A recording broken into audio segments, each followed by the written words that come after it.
Quand nous avons envie de nous détendre en riant un bon coup, ce n'est pas la Bible que nous prenons spontanément pour ouvrir et pour rire. Pourtant, des histoires drôles, il y en a aussi. Et ce récit de l'entrée à Jérusalem de Jésus en fait partie.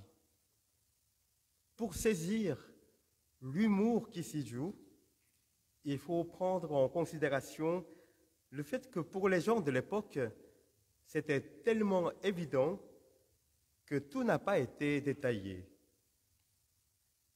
Vous savez bien qu'une histoire ou un geste humoristique réussit lorsqu'il y a un subtil dosage entre le dit et le non-dit, l'évident et la surprise, l'habituel et le décalé. Nous sommes au seuil de la Pâque, cette grande fête qui commémore la sortie d'Égypte du peuple hébreu sous la houlette de Moïse. La Pâque, c'est la fête de la libération. Elle rappelle la naissance d'un peuple en tant qu'un peuple libre. Or, cette liberté fondamentale n'est plus qu'un souvenir bien lointain. Depuis plusieurs siècles, le peuple d'Israël ne fait qu'enchaîner l'exil et la soumission. Au temps de Jésus, c'est l'Empire romain, à son tour, qui maintient le peuple sous le joug de l'occupation. Et comme toujours, à l'approche de la Pâque, les gens ont le sang qui bout dans les veines. On sait que, comme chaque année, au fur et à mesure que la ville de Jérusalem est remplie des pèlerins venant de toutes parts, il y aura des agitations. Certains crieront sous l'effet de l'ivresse de la fête. D'autres commettront des actes qui excitent la foule. D'autres tenteront des attentats en espérant qu'un soulèvement du peuple s'ensuive enfin. À en croire des historiens, il est tout à fait plausible qu'un convoi militaire s'organisait régulièrement à l'approche de la Pâque. Dans la ville de Césarée, sur la côte méditerranéenne, stationnait une cavalerie et des cohortes. Cette année, cette armée venait renforcer la garde de la ville de Jérusalem. Imaginez donc, à l'ouest de la ville, parce que Césarée se trouve à une centaine de kilomètres au nord-ouest de Jérusalem, à l'ouest de Jérusalem se prépare l'entrée de cette armée romaine qui arrive. Ponce Pilate, représentant de l'empereur romain en Judée, vient à sa rencontre. Puis, il se place devant cette armée sur un cheval majestueux pour ouvrir la parade militaire. Tous les notables de Jérusalem sont là pour l'accueillir au premier rang. Ils montrent ainsi la volonté de collaborer pour la paix, la Pax Romana, que maintiendraient ces javelots et glaives tenus haut dans les mains des cavaliers. Pour les habitants et les pèlerins à Jérusalem, cette parade est un spectacle à la fois grandiose et répugnant. En tous les cas, une telle manifestation suffit pour étouffer quelconque téméraire plan de révolte dans l'enthousiasme de la Pâque. Or, cette année-là, Une autre parade a lieu à l'autre côté de la ville, à l'est. Jésus de Nazareth, ce jeune homme que beaucoup espèrent être le Messie, l'envoyé de Dieu tant attendu, arrive enfin à Jérusalem.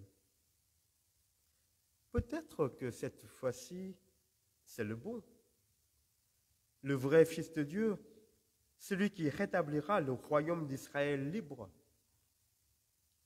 Dès le matin, une foule curieuse sort de la ville à sa rencontre. Peut-être discrètement suivi d'un groupe de soldats romains qui sont envoyés pour au cas où. Imaginez, près du mont des Oliviers, le bruit s'approche et on commence à s'apercevoir le défilé qui descend de la colline. C'est une parade décalée, presque surréaliste. Jésus est assis sur un ânon. L'ânon titube.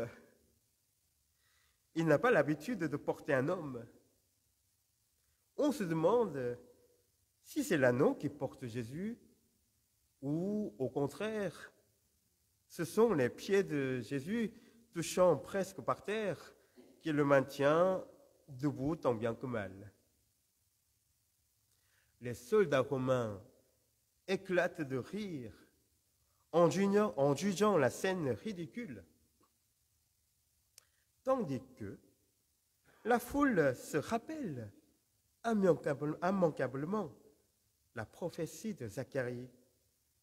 En effet, il y a plusieurs siècles, à l'époque du retour de l'exil de Babylone, ce prophète avait chanté la future venue du roi de la paix, disant « Éclate de joie, Jérusalem, crie de bonheur, ville de Sion. Regarde, ton roi vient à toi, juste et victorieux, humble et monté sur un âne, sur un ânon, le petit d'une ânesse. » La foule se dit, mais quelle drôle d'idée! Quelle drôle d'idée de prendre cette prophétie à la lettre. En plus, les disciples de Jésus, ces pauvres paysans et pêcheurs du lac, qui n'ont rien à voir avec l'allure de l'armée romaine en parade, ils avaient mis leurs vêtements sur l'ânon, en guise de parure, comme si c'était quelque chose. Mais c'est génial! C'est génial de faire ainsi la parodie du défilé de l'armée romaine à l'ouest en ce moment. La foule se met à jouer aussi pour ce grand jeu de caricature en étendant leurs vêtements sur le chemin. Ils n'ont pas de pétales de fleurs, ni de tapis majestueux, mais peu importe. L'important, c'est de s'amuser, se moquer de la parade qui se déroule à l'autre côté de la ville.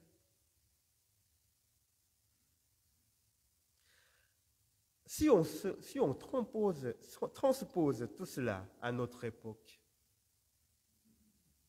songez par exemple au grand défilé militaire que l'armée russe exécute sur la place rouge à Moscou, afin de montrer régulièrement leurs muscles au monde. Des chars flambant neufs, des missiles gigantesques, des soldats à visage fiers défilent devant leurs dirigeants. Imaginez qu'à la même heure, dans un coin perdu de la ville, un petit groupe organise une manifestation une manifestation caricaturale, une parodie de ce défilé militaire. À la place des chars, ils prennent des vélos, des trottinettes, des tracteurs agricoles. Les mélodies des violons remplacent le bruit des missiles ou des avions de combat. On porte des jonquilles bien jaunes à la place des fusils. Un cri guerrier, « Hurrah !» Vous avez entendu déjà ? « Hurrah !» Moi, je ne sais pas ce qu'ils disent, mais sur la place rouge, ils crient quelque chose comme ça. Un cri guerrier résonne depuis la place rouge, alors qu'ici coule le rire. Un rire semblable à celui de la foule qui disait jadis à Jérusalem, « Que Dieu bénisse le roi qui vient au nom du Seigneur. Paix dans le ciel et gloire à Dieu au plus haut des cieux. » Entendons, paix dans le ciel, paix cosmique, non pas seulement une petite paix terrestre que ces glaives et javelots prétendent maintenir.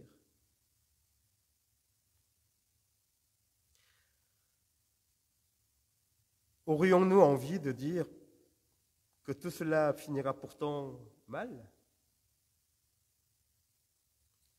Jésus se laisse trahir et abandonner par tous pour finir sur la croix quelques jours plus tard. Jérusalem tombe en ruine quelques décennies après, suite à une révolte impitoyablement réprimée. La Russie envahit l'Ukraine en provoquant tant de malheurs et de souffrances, en muselant toute la voix contestataire, en méprisant toute indignation internationale.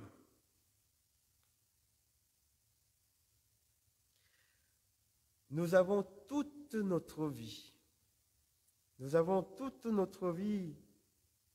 pour balbutier en paroles et en actes nos réponses à cette question avec notre foi en la résurrection du Christ au matin de Pâques et l'espérance qu'elle fait naître. Pour aujourd'hui, pour ce matin, je voudrais nous concentrer brièvement sur un petit détail interpellant dans l'histoire de ce drôle de défilé de Jésus à l'approche de Jérusalem. N'avez-vous pas l'impression que cet anon sur lequel Jésus est monté ressemble un peu à nous-mêmes? C'est un anon qui, tout juste détaché, quitte ses propriétaires en réponse à cette parole. Le Seigneur en a besoin. Tout comme nous, qui, à des moments inattendus, avons la grâce d'être libérés de ce qui nous retient sur place, sur notre confort. Face à cette parole qui nous arrive, le Seigneur a besoin de toi. Mais à chaque fois, oser dire, oser faire quelque chose au nom de Dieu d'amour, de justice et de paix, nous rend maladroits. Tout comme cet anon sur lequel personne ne s'est jamais assis. On a l'impression qu'on n'a jamais fait quelque chose de la part de Dieu. Une fois, j'ai l'impression que je fais quelque chose d'important dans ma vie, on devient maladroit. Et pourtant, le Christ ne veut pas y aller seul. Il veut avancer avec nous. Tout comme, tout simplement, notre Dieu, d'éternité en éternité, il n'a pas voulu être un Dieu lointain qui manipulerait le sort de notre monde à distance. Il est un Dieu qui se révèle et vit avec notre histoire. Pour cela, à l'extrême, il s'est fait l'un de nous.